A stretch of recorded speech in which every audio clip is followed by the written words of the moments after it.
주님의 귀한 말씀은 내 발의 빛이요 목마른 사막 길에서 샘물과 같도다. 우리 앞뒤좌우로 축복의 인사를 나누도록 합니다. 하나님의 생각을 보는 성도가 됩시다. 오늘 우리 짧은 본문이지만 이 본문 속에서 일어난 사건은 하나님의 생각, 하나님의 마음을 보지 못했기 때문에, 알지 못했기 때문에 일어난 사건입니다. 오늘 말씀 제목이 나를 살피는 하나님, 오늘 본문에 나오죠. 두 번이나 나옵니다. 우리가 성령이 충만해서 성령의 인도를 받을 때는 어떤 것도 사실은 문제가 되질 않아요. 그런데 성령 충만하지 못했을 때 이제 우리에게 오는 문제, 그거를 내가 뛰어넘지 못하고 그것을 감당하지 못하기 때문에 그 문제로 인해서 결국은 사단이 나를 완전히 지배를 해버리죠. 사실은 오늘 본문 보면은 아브라함이 내가 아이를 가져야 되겠다, 아내를 그냥 막 윽달하면서 어떻게 좀 해봐라 이렇게 말하는 거 하나도 없어요. 아브라함의 아내 사레가 혼자서 북치고 장구치고 다 합니다. 그리고 나서 자기가 모욕당하니까 당신 때문에 내가 이 모욕을 당한다라고 하소연을 합니다. 우리의 삶에 혹시나 이런 부분들이 없는지를 우리는 하나하나 점검을 해봐야 되겠죠. 하나님은 아브라함을 부르실 때에 완전한 계획과 축복을 가지고 부르셨어요. 아브라함도 알고 사레도 알았다고 하면은 이런 방법 쓰질 않죠. 그런데 언약을 받았는데도 우리의 삶을 살아가는 과정 속에 순간순간 내 생각이 앞설 때가 많은 거예요. 아브라함이 갈대아 우르에서 떠날 때에 75세였어요. 창세기 12장 말씀 보면은. 그런데 오늘 보니까 요때는 이제 떠나가지고 가나안에 정착한 지가 10년 후라 그러니까 85세죠. 그러니까 10년 만에 몸종 하갈을 통해서 이스마엘을 낳게 되는 거예요. 그런데 하나님이 진짜 주시는 응답은 그거보다 더 한참 오래 15년 후 25년 만에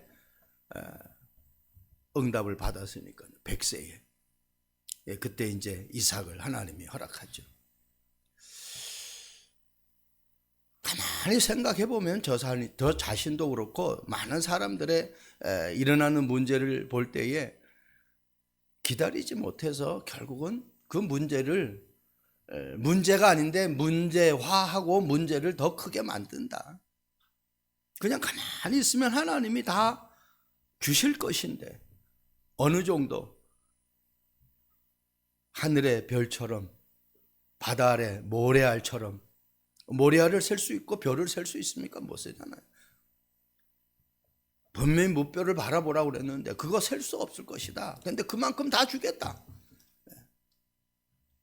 저와 여러분들이 오늘 이 말씀을 통해서 정말 하나님이 내 삶을 하나하나 살피신다라는 사실을 정말 놓치지 않기 바랍니다. 그것만 생각하면은 절대로 다른 방법 안 쓰게 돼 있어요. 첫 번째, 오늘 문제가 발생된 것은 인간적인 선택이 결국은 아브라함에게도 사라에게도 하갈에게도 문제가 온 거예요.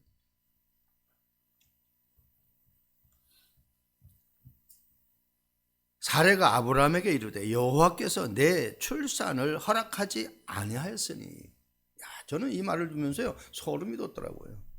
하나님이 안 하고 계시는데 그냥 내가 하려고 막 몸부림치는 거예요. 문이 안 열렸는데 막 나가려고 하니까 이마 깨지고 코 깨지고 코피 나는 거예요. 진짜 이건 우리가 정확하게 나의 것으로 붙잡아야 돼요. 하나님이 지금 허락하지 않았다니까요. 하나님이 주시겠다고 그랬잖아요. 처음에 우리 인간을 만들 때 창세기 1장 28절에 분명히 말씀하고 있죠. 생육하고 번성하여 땅에 충만하라 그랬어요. 번성해서 땅에 충만해요. 근데 그거 구체적인 이야기를 이제 아브라함을 불러서 너를 통해서 천하 만민이 복을 얻겠다고 그랬어요. 그리고 지난 우리 창세기 15장에 아브라함이 불신앙하니까 데려다가 저 하늘을 쳐다봐라. 너 저 별 다 셀 수 있겠냐? 그 정도 너에게 후손의 축복을 주겠다. 그런데 지금 또 다른 방법을 지금 쓰고 있잖아요. 응답 올 때까지 정말 기다릴 수 있길 바랍니다.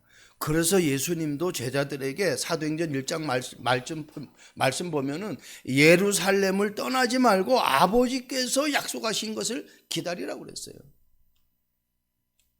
아버지께서 약속하신 것이 뭡니까? 성령의 충만함이거든요. 요엘서 2장 28절 29절에 약속했잖아요. 내가 말세 때 남종과 여종에게 이 성령을 물 붓듯이 부어주겠다는 거예요. 그러면은 우리가 다른 방법을 자꾸 쓰는 것은 왜 그래요? 내가 성령 충만하지 못하니까 자꾸 다른 세상적인 방법을 내가 찾는 거예요.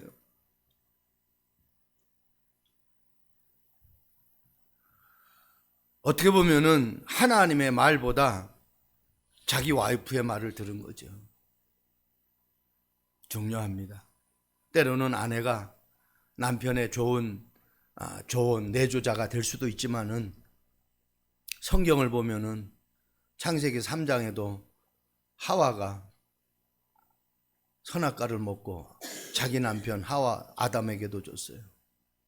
지금 오늘 본문에도 아브라함이 뭘 어떻게 좀 아이를 낳을 수 있는 방법을 찾아봐라 한 것이 아니라 사레가 자기가 스스로 자기의 몸종을 첩으로 줬어요. 그 잠자리를 마련해 줬어요. 요셉의 사건도 보세요. 요셉이 막 그냥 보디발 아내에게 막 그냥 액을 한 것이 아니에요. 보디발 아내가 요셉을 갖다가 그냥 윙크하면서 어떻게 좀 해보자. 그것 때문에 요셉이 감옥에 들어간 거예요. 저와 여러분들이 남자고 여자를 떠나서 정말 정확한 언약이 있다고 하면은, 하나님이 나에게 주신 말씀이 있다고 하면은 주변에서 아무리 나에게 유혹하고 그냥 달콤한 솜사탕 같은 소리를 해도 안 넘어간다는 겁니다. 근데 그게 아니고 자꾸 그 솜사탕이 마시멜로가 더 나에게 좋게 보이는 거예요. 그래서 넘어가는 거예요. 창세기 16장 4절 말씀 보세요. 아브라함이 하갈과 동침하였더니 하갈이 임신하매 그가 자기의 임신함을 알고 그의 여주인을 멸시하였더라. 참, 이 하갈도 또 문제라. 아니, 주인에게 해서 임신을 했으면 얼마나 고맙다고. 아이를 가져도 지금은 우리가 산모를 갖다가 온 식구가 그냥 출산하기까지 온 뒷바라지를 다 하잖아요. 그러면 이때 당시도 그렇게 주인이 그렇게 하고 아브라함도 그렇게 해줬을 거라고요. 그러면 너무너무 감사한, 자기는 종이었는데 주인의 아이를 자기가 가져서 낳게 되면 그냥 아무 말 안 해도 주인이 엄청난 후대를 해줄 건데, 이게 하나님의 은혜를 또 모르는 거예요. 완전히 헷가닥 해가지고 교만해가지고 사례를 그냥 완전히 세상 말로 개무시하는 거예요. 이게 사단의 통로예요. 여러분, 우리가 섰다 하면 넘어질까 조심하라고 그랬는데, 나에게 무엇이 이루어지고 나에게 무엇이 잘 되고 나에게 무엇이 형통한 축복이 있을 때요, 분명히 이 사단은요 호시탐탐 노립니다. 그 허점이 무엇일까? 교회 안에 일어나는 문제들이 그렇습니다. 거의 목사님과 장로님들, 목사님과 성로님들이 아주 평상시에는 너무 좋은 관계예요. 그러다 보니까 서로가 서로를 많이 알아요. 그런데 조금 예수 목사님이 성도에게, 장로에게, 가까운 장로에게 안 좋은 소리 했다? 그럼 나중에 그 장로님이 그 목사님을 약점을 잡아서 걸고 넘어지는 거예요. 그게 이제 한국교회 전형적인 지금 분란의 모습이거든요. 어떤 문제가 있어도 정말 그리스도의 사랑으로 기도하면서 기다릴 수 있는 그러한 축복이 있기를 바랍니다. 제가 아침에 단톡방에 유대인들이 읽는 그 탈무드에서 나온 그 이야기를 제가 올렸어요. 결국은 기다리지 못해서 아브라함 집에 손님이 왔는데 그 사람을 다 대접했는데 이 사람에게 복음을 전하니까 자기는 하나님 안 믿고 밥 먹을 때 기도를 안 하는 거예요. 왜 기도 안 하냐고 하니까 자기는 하나님 안 믿는다. 그래서 그 종교 논쟁 때문에 다투게 되어가지고 아브라함이 이 사람을 쫓아내 버린다고요. 하나님이 아브라함 찾아와가지고 너는 그것도 못 기다리냐? 나는 지금 수백 년을 기다리는데. 창세기 16장 6절 말씀 보세요. 아브라함이 사라에게 이르되 당신의 여종은 당신의 수종에 있으니 당신의 눈에 좋을 대로 그에게 행하라 하매 사라가 하갈을 학대하더니 하갈이 사라 앞에서 도마하였더라. 얼마나 심하게 학대했으면 또 도마하겠습니까? 그러니까 복음이 있는 자나 복음이 없는 자나 똑같은 거예요. 저와 여러분들이 정말 복음이 있다고 하면은 어떤 것도 내가 수용하고 초월하고 뛰어넘을 수 있는 그러한 성령 충만한 힘이 저와 여러분에게 있기를 주님의 이름으로 축복드립니다. 분명히 성경은 이렇게 말씀하고 있잖아요. 4절에 말씀하고 있죠. 아브라함이 하갈과 동침하였더니 그리고 열심히 면세한다고 그랬죠. 그리고 5절에 이렇게 말씀하고 있어요.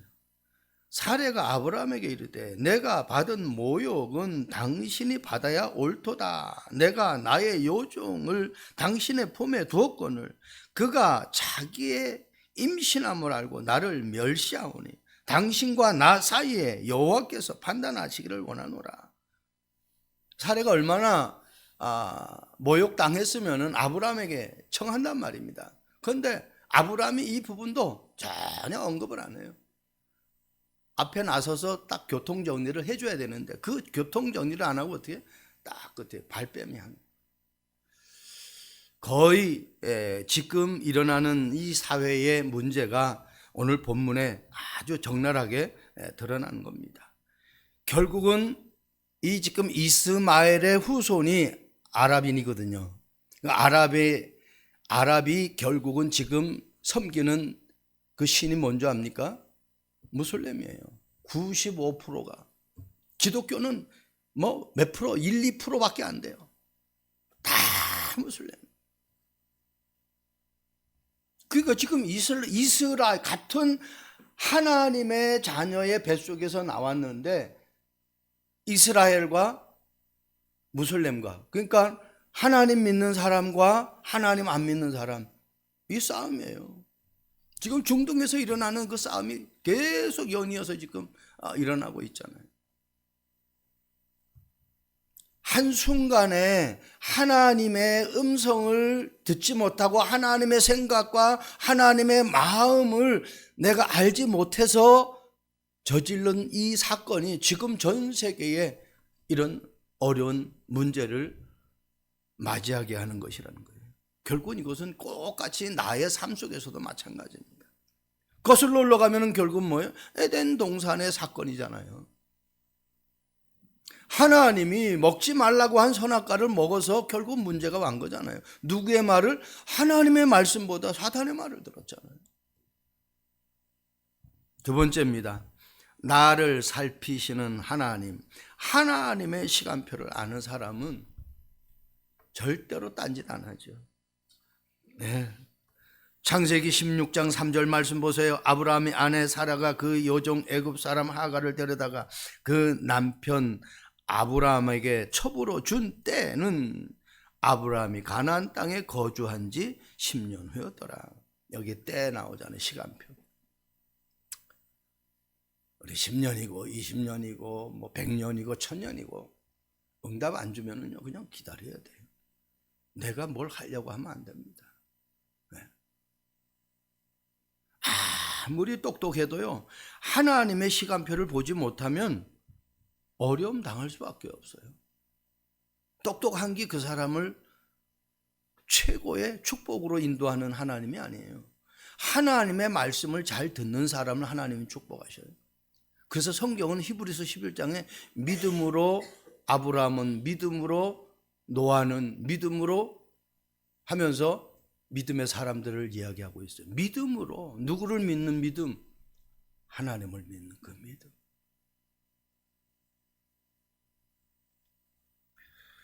그래서 예수님께서도 아까 말씀하셨듯이 이 예루살렘을 떠나지 말고 아버지께서 약속하신 그 성령을 기다리라. 저와 여러분들 구원받았잖아요.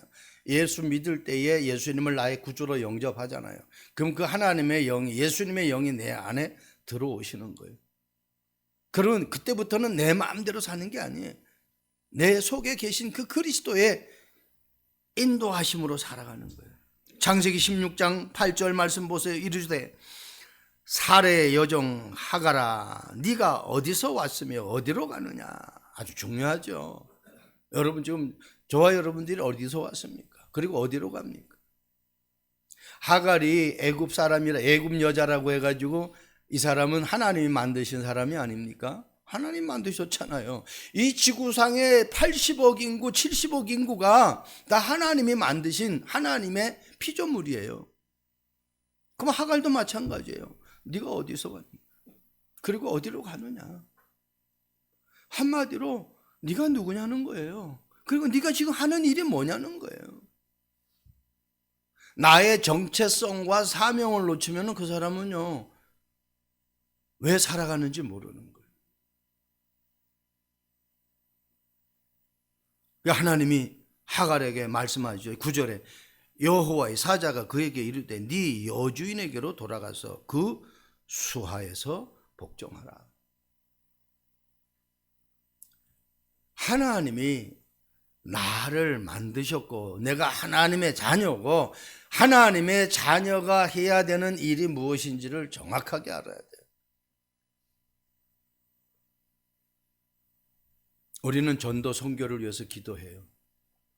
그런데 과연 우리는 전도 선교를 위해서 내 수입의 일부분을 주님 앞에 드리고 있는지 한번 그것도 우리가 생각해 볼 필요해요. 16장 8절 사례 여종 하갈에 네가 어디서 왔으며 어디로 가느냐. 내가 그냥 간다고 가는 게 아니잖아요. 하나님이 인도하시는 발걸음이냐는 거예요. 한마디로 성령의 인도함 받기를 원하느냐는 얘기예요. 그냥 도망가면 안 되죠. 도망갈 것 같으면 요셉이 도망가야죠. 억울하게 팔려왔잖아요. 도망가려면 요셉이 도망가야죠. 억울한 누명을 쓰고 감옥에 왔잖아요. 그런데 요셉은 하나님의 계획과 하나님의 소원을 하는 거예요. 아, 내가 여기에 비록 노예로 왔지만, 노예가 아닌데 노예로 왔지만 이 가정에 하나님의 계획이 있구나. 네. 내가 비록 누명을 쓰고 감옥에 들어왔지만 이 감옥에서 하나님이 나를 통해서 하실 일이 분명히 있구나. 그 술 맡은 장관, 떡 맡은 장관에게 답을 주잖아요. 보디발 장군 가정에 복을, 요셉 때문에 복을 받게 하시잖아요. 나중에는 그 일로 인해서 왕 앞에 서요. 그래서 왕의 문제를 해결해줘요. 그래서 애굽의 총리가 되는 거예요. 만약에 요셉이 거기서 도망쳤다고 하면은 애굽의 총리, 하나님이 그 자리에 앉히겠죠. 하나님이 해와 달과 11별의 언약을 줬으니까. 그러나 어떻게 야곱처럼 험악한 세월을 살다가 결국은 그런 고생 안 해도 돼야 할 고생을 하게 되는 거예요. 저와 여러분들이 한순간도 하나님의 음성 놓치지 않기 바랍니다. 결국은요, 물고기는 아무리 아름다운 물고기고 아무리 값어치 있는 고가의 물고기라 할지라도 물고기는 물속에 있어야 돼요. 하나님의 자녀는 하나님의 안에서 행복을 찾을 수 있는 겁니다.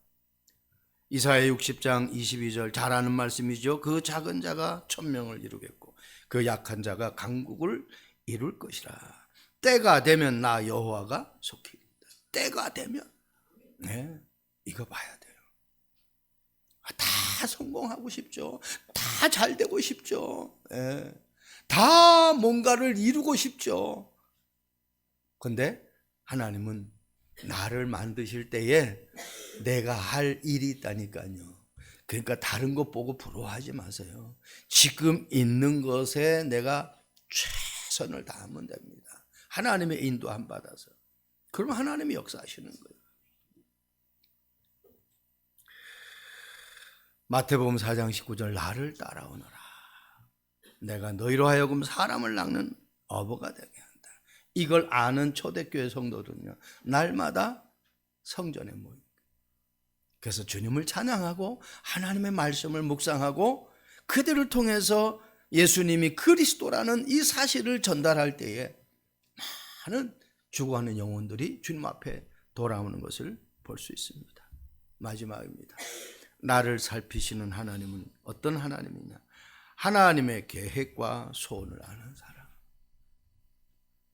첫 번째, 인간적인 생각을 가지고 살아가는 사람 속에서도 하나님이 그 사람들의 모든 삶을 살펴요. 하갈처럼 살핀다니까요. 그러다가 거기서 영생을 주시기로 작정된 자는 주님 앞에 돌아오는 거예요. 두 번째, 하나님의 시간표를 아는 사람은 절대로 서두르지도 않고 자기 방법을 쓰지도 않습니다. 왜? 하나님의 시간표를 알기 때문에. 그리고 오늘 하나님의 계획과 소원을 아는 사람.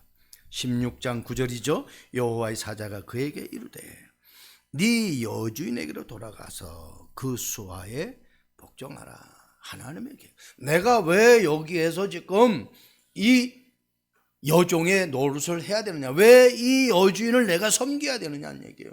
거기에서 하나님의 계획을 발견해야 돼. 내가 있는 현장에, 내가 하는 일에, 내가 하는 사업에, 내가 만난 사람에게서 하나님의 계획을 발견해야 돼. 그냥 만난 게 아니에요. 우리 사모가 얼마 전에 사는 그 뒤에 월봉산에서 한 분을 만났어요. 이분이 이제 좀 커피 재료를 만들고 또 드랍해가지고 그것을 파는 사업을 하신 분인데 참 신실하게 보이더라고요. 집에도 와서 어젠가 그저 제가 간단하게 말씀도 주고 했는데 흙에다가 발을 묶고 이렇게 있으면 이제 자기 몸이 좋아질 것 같으니까 이제 그렇게 해서 산에서 땅을 파고 자기 발을 묶고 그렇게 거의 오후 5시까지인가 그렇게 하고 있어요. 이제 한번 불러서 와서 좀 이야기를 나눴죠. 진짜 복음을 내가 정확하게 알면은 우리는 어떤 방법이 필요한 게 아닙니다. 만약에 하나님이 우리에게 어떤 방법이 필요하다고 하면은 오직 성령이라고 얘기 안 했을 거예요. 네가 오직 그렇게 해야 된다. 네가 오직 공부를 많이 해야 된다. 네가 오직 많은 것을 알아야 된다. 그렇게 말씀하셨을 거예요. 우리 각자 개개인에게 아마 그렇게 말씀하셨을 거예요. 근데 그게 아니에요. 성경은 오직 성령. 오직 성령인데 성경은 그렇게 기록되어 있는데 나는 그냥 성령인 거야. 그러니까 오직 성령하고 그냥 성령하고는 틀려. 그냥 성령은요, 뭐 성령도 되고 성령 아닌 것도 되는 거예요. 그런데 오직 성령은요, 그 오직 성령이 오직이 아니면 안 되는 거예요. 성령이 아니면 안 되는 거예요. 엄청 차이 나죠. 그래서 성경에는 복음을 말하는데 그냥 복음만 말한다고 하면 안 돼요. 오직 복음을 말하는 것이 성경이다. 교회가 복음을 말해요. 그런데 오직 복음을 말하지 않으면은 순간순간 어떻게 해요? 다른 것이 교회에서 말을 하게 된다라는 거예요. 그러니까 어때요? 그것을 통해서 사단이 역사하는 거예요. 지금 아브라함이 하나님 앞에 부름 받았는데 오직 하나님 말씀이 안 되니까 어떻게 해요? 아내의 말을 듣고 엉뚱한 짓을 하잖아요. 하나님이 주겠다고 약속했는데 못 기다리잖아요. 엉뚱한 짓 하는 거예요.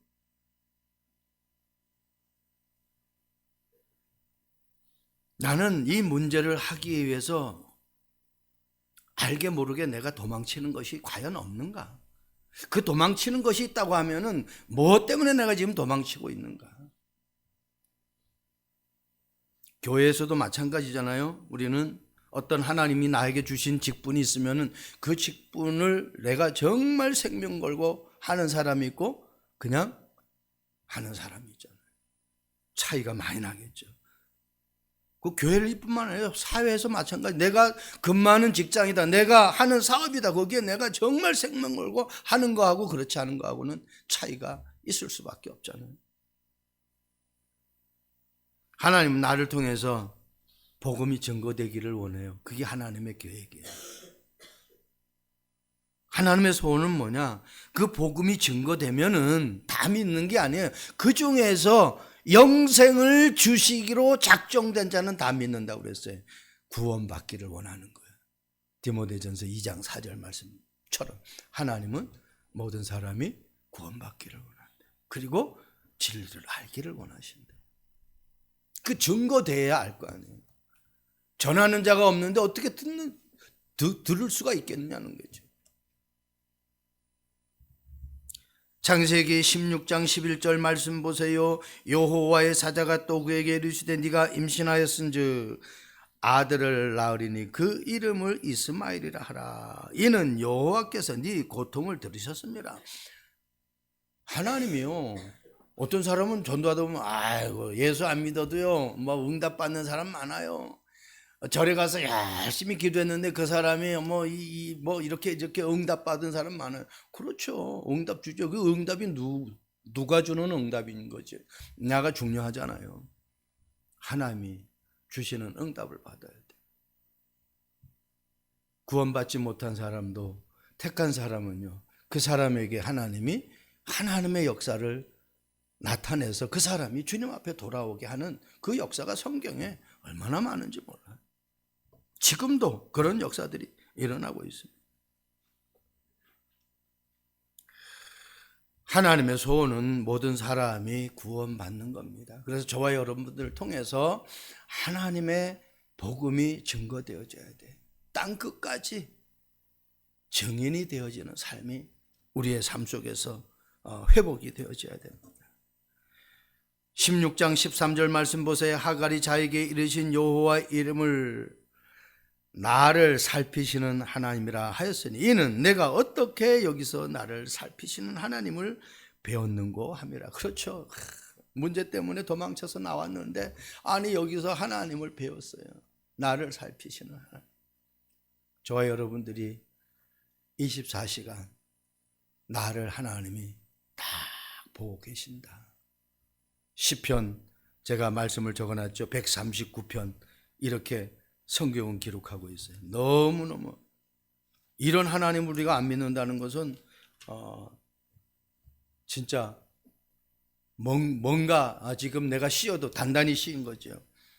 여호와여 주께서 나를 살펴보셨으므로 나를 아시나이다.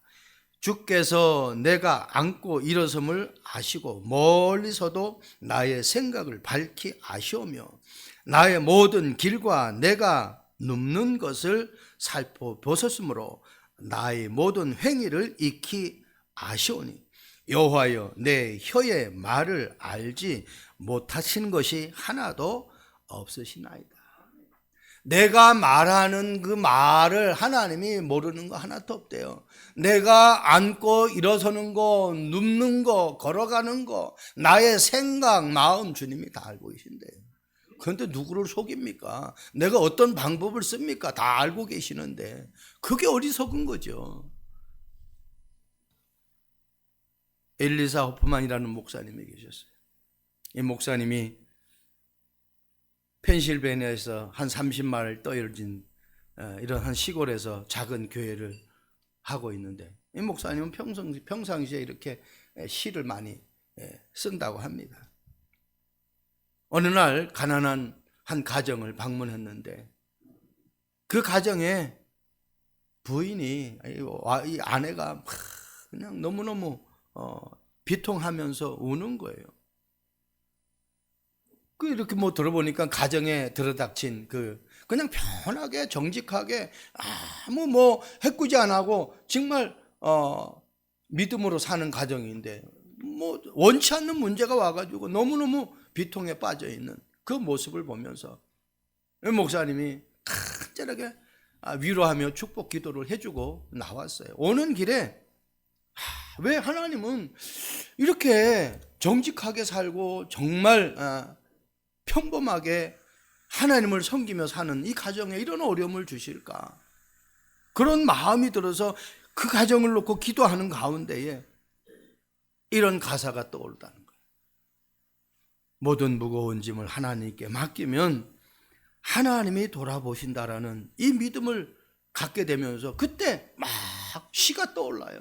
그래서 집에 와가지고 책상에 앉아서 쓴 그 찬양이 337장 내 모든 시험 무거운 짐을, 이 찬송을 이분이 작사하고 곡을 만든 거예요. 내 모든 시험 무거운 짐을 주 예수 앞에 아뢰이면, 이거 우리가 너무 잘하는 거잖아요.